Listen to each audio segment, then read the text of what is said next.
ठगहरूको पनि आफ्नै आफ्नै तरिका हुन थालेछ ल। मलाई 3 चोटि भइसक्यो पोखराबाट झ्याप्प फोन गर्छ होइन, झ्याप्प फोन गर्छ। त्यसपछि दाइ कहाँ हो तपाईँ, छिटो आउनु न यार भन्छ। त्यसपछि फोन राख्छ। अनि त्यस पछाडि एकछिन पछाडि के त्यहाँ कुरा गर्दो रहेछ। त्यस पछाडि अनि त्यो खाना त्यहाँ रक्सी सक्सी के खाने होइन, मोमोसम सुकुडी के खाँदो रहेछ।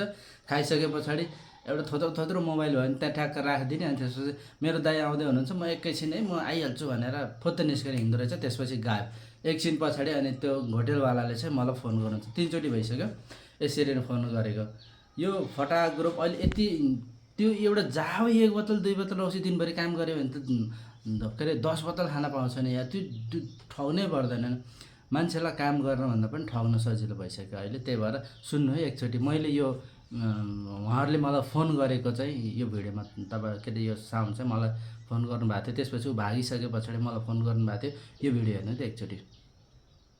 पहिला मलाई यसरी नै 2-3 चोटि नै फोन आइसक्यो होइन। म पहिला पनि एउटा होटेलको दिदीले फोन गर्नुभएको थियो, जहाँसम्म लाग्छ त्यो एउटै ग्रुप रहेछ होइन।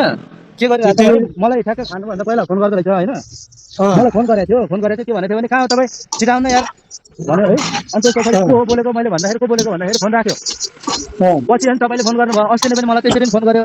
अनि त्यो दिदी भाटा पनि 4 प्लेट मोमो खाएछ, 3 बोतल कि 4 बोतल कति रक्सी खाएछ। अनि मलाई फोन गरेको थियो। अनि मैले त्यो दिदीलाई भने दिदी म त यहाँ के अरे अब हैरेनीबाट हो भनेको। फेरि बिचमा अलिक 1 हप्ता पहिला पनि मलाई त्यसरी फेरि फोन गर्यो।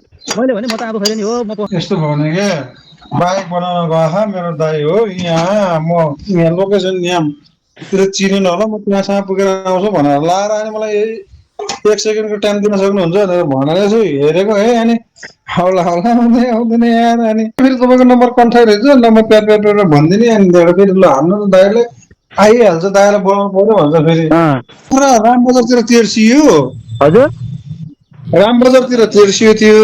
मैले पुरा भिडियो छ मसँग 7 मिनटसम्मको कुरा गरेको छ यहाँसँग बोलेको होइन। तर मैले एकदम छोटोमा मात्रै राखिदिएको छु किनकि भिडियो अलि लामो हुने भयो। सो एकदम केयरफुल है। पोखरा विशेष गरी पोखरामा हुनेले मलाई यो नम्बरमा कसैले फोन गर्यो भने भनिहाल्नु है।